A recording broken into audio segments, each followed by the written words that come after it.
जम्मू कश्मीर में आम चुनाव की सफलता के बाद व विधानसभा चुनाव की तैयारियों से बौखलाए हुए आतंकवादियों ने जम्मू कश्मीर के रियासी जिले के पौनी इलाके में श्रद्धालुओं से भरी एक बस पर हमला कर दिया। नमस्कार दोस्तों, आशा करता हूं परिवार से ही स्वस्थ होंगे। आखिर उस दिन क्या हुआ था जिस दिन श्रद्धालुओं से भरी हुई बस में आतंकवादियों ने एक हमला किया था। एक पीड़ित की कहानी के द्वारा समझने की कोशिश करेंगे आखिर उस दिन क्या हुआ था। दोस्तों, भवानी शंकर दिल्ली के तुगलकाबाद के रहने वाले हैं, जो कि 6 जून को श्री जी एक्सप्रेस से अपनी पत्नी राधिका, अपनी 5 वर्षीय बेटी दीक्षा व अपने 3 वर्षीय बेटे राघव व अपने एक रिश्तेदार के साथ दिल्ली से वैष्णो देवी के लिए 6 जून को शादी की सालगिरह मनाने के लिए वैष्णो देवी के लिए रवाना हुए। वैष्णो देवी पहुंचने के बाद 7 जून को माता जी के दर्शन करने के लिए, वैष्णो देवी माता के दर्शन करने के लिए अपने होटल से निकले। वह 8 जून को दर्शन करने के पश्चात होटल में वापस आ गए। वापिस आने के बाद 8 जून को उन्होंने होटल में ही विश्राम किया, भवानी शंकर और उसके फैमिली ने। उसके पश्चात 9 जून को शिव खोड़ी के लिए बाबा भोलेनाथ के दर्शन करने के लिए निकले। दोस्तों, आपको यहाँ बता दें, माता वैष्णो देवी के दर्शन करने के पश्चात वैष्णो देवी से करीब 80 किलोमीटर दूर शिव खोड़ी में बाबा भोलेनाथ का मंदिर है और वहां पर उनके दर्शन होते हैं।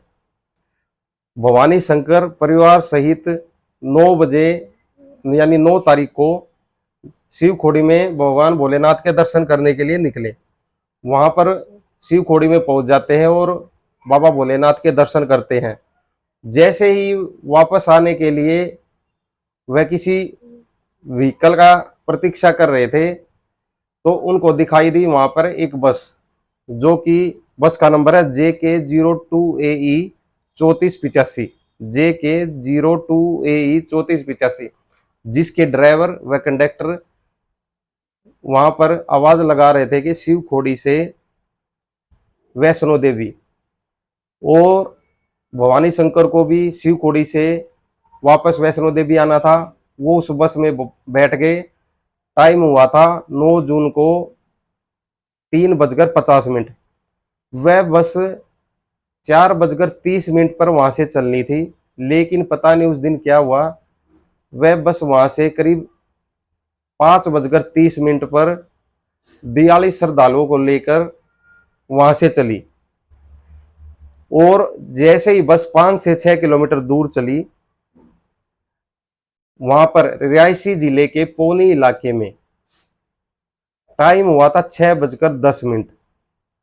5 से 6 आतंकवादियों ने, जो कि आर्मी की ड्रेस में थे, ड्राइवर को, बस के जो ड्राइवर है उसको बस रोकने का इशारा किया। लेकिन जो बस का ड्राइवर है वह समझ चुका था कि यह सेना की वर्दी में सेना के जवान नहीं है, कुछ अनहोनी होने वाली है। ड्राइवर ने बस को नहीं रोका और बस की स्पीड बढ़ा दी। जैसे ही बस की स्पीड बढ़ाई, आतंकवादियों ने बस के ऊपर 25 से 30 राउंड फायर कर दिए, जो कि ड्राइवर को सीधे एक गोली सीधा ड्राइवर को लगी और बस खाई में गिर गई। ड्राइवर के पास यूपी का रहने वाला संतोष बगल में बैठा हुआ था, जो कि इस हादसे में घायल हो गया है। बस जैसे ही खाई में गिरी, तब तक लोग समझ पाते आतंकवादी हमला हो चुका था। और बस खाई में गिरने के बाद भी आतंकवादी, जो कि 5 से 6 की संख्या में थे, सेना की वर्दी में थे और उन्होंने मुख पर रेड कलर का मफलर बांधे हुआ था, वह फायर करते रहे। मौके पर 3 से 4 श्रद्धालुओं की मौत हो चुकी थी। भवानी शंकर, जो कि दिल्ली के तुगलकाबाद के रहने वाले थे, अपने दोनों बच्चों के साथ बस की सीट के नीचे छिप गए। भवानी शंकर को भी चोट आई, उसकी पत्नी को भी और उनके एक रिश्तेदार को भी। भवानी शंकर आगे बताते हैं, यदि मैं उस दिन उसके नीचे नहीं छिपता तो वह हमारे को भी मार डालते। क्योंकि जब जैसे ही बस खाई में गिरी, आतंकवादी बस के ऊपर फायर करते रहे। अच्छा हुआ कि बस खाई में गिर गई, नहीं तो वह 42 के 42 श्रद्धालुओं को ड्राइवर समेत मार डालते। हालांकि ड्राइवर की तो मौके पर ही मौत हो चुकी थी। आसपास के राहगीरों ने देखा कि बस खाई में गिर गई है, उनको कुछ समझ में आता तब तक आतंकवादी वहां से भाग निकले। उन्होंने पुलिस को कॉल किया। एम्बुलेंस की मदद से स्थानीय लोगों ने श्रद्धालुओं को निकाला और तब तक पुलिस के आला अधिकारी रियासी जिले के पौनी इलाके में पहुंच चुके थे। श्रद्धालुओं को आसपास में अस्पताल में एडमिट करा, जब तक 4 श्रद्धालुओं की मौके पर मौत हो चुकी थी। आगे भवानी शंकर बताते हैं कि इसमें मेरी पत्नी, मेरे बच्चे और मुझे भी चोट आई है। दूसरी तरफ आपको बता दें दोस्तों, राजस्थान के जयपुर के रहने वाले 4 लोगों की मौके पे ही मृत्यु हो गई थी। जैसे ही उन्होंने बस से उनको निकाला श्रद्धालुओं को, उसमें राजेंद्र सैनी, उनकी पत्नी ममता सैनी, उनकी एक रिश्तेदार पूजा व उसके 2 वर्षीय बेटे की मौके पर ही मौत हो गई थी और ये उनका एक रिश्तेदार इसमें घायल हो गया था। वही दूसरी तरफ दिल्ली का एक सौरव गुप्ता नाम का एक व्यक्ति था, जिनकी 2 साल पहले ही शादी हुई थी अपनी पत्नी के साथ। अपनी पत्नी ममता के साथ दर्शन करने के लिए वैष्णो देवी आए हुए थे। उसमें सौरव गुप्ता की पत्नी घायल हो गई और सौरव गुप्ता की मौके पर मौत हो गई। दोस्तों, इसमें सभी के सभी श्रद्धालु हिंदू थे। इनमें जो कि आतंकवादी हमला था, ये प्री प्लान था, क्योंकि 9 जून को शाम को 7:10 पर देश के प्रधानमंत्री नरेंद्र मोदी तीसरी बार प्रधानमंत्री के रूप में शपथ लेने वाले थे। आतंकवादियों का यह प्री प्लान हमला इसलिए था, वे नहीं चाहते थे कि नरेंद्र मोदी देश के प्रधानमंत्री बने और शपथ ले, क्योंकि यह हमला 6:10 के आसपास हुआ था।